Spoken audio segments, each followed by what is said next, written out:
thought I knew who the killer was in Dead Over Heels, and I was wrong. And usually I enjoy being wrong about these kinds of things because I like the element of surprise. But with this one, it just felt a little bit dull. And it was a very slow start, and then things picked up again. And then it kind of slowed down a little bit as we started to find out actually what happened. It's not the most interesting case, but we do have some nice moments.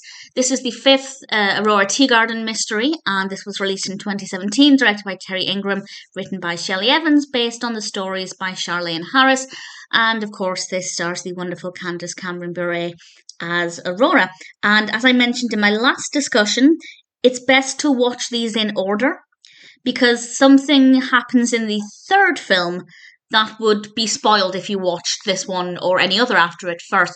So that's just worth bearing in mind that if you do go to watch this, it's better to watch them in order. And this one involves the body of a detective sergeant being dropped out of a plane and landing in Aurora's garden while she's in the garden.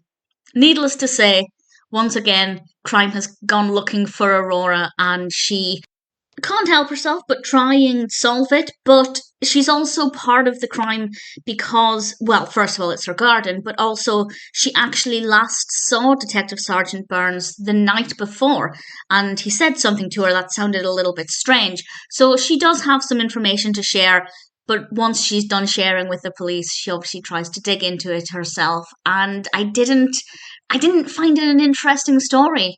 I just didn't feel the suspense. I wasn't really that bothered. The whole dropping somebody out of a plane is pretty fascinating, and that was certainly a very strong way to start the narrative. But after that, it was just rather dull for a lot of it. And things that kept me engaged were Aurora's interactions with Lillian. I don't want to say any more than that about them, but certainly I found those to be definitely very interesting.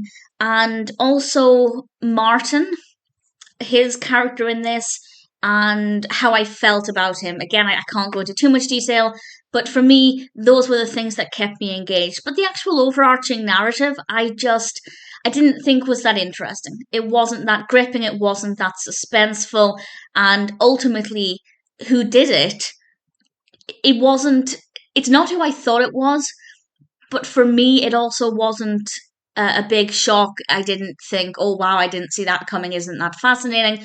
Whereas that's usually what happens when I don't work it out. Usually I'm taken by surprise, but in a way that's really delightful. And this one, I just kind of thought, it's not that interesting. I'm not that bothered. So it's not the best, but it was certainly watchable. I certainly enjoyed enough of it to say I liked the film, but comparatively, I think it's the weakest of the 5 that I've seen so far. That being said, I would recommend it if you've seen the others because it's a decent enough. Well, Aurora is decent in it, and there are some good bits to the story, but in general, it's not the most gripping.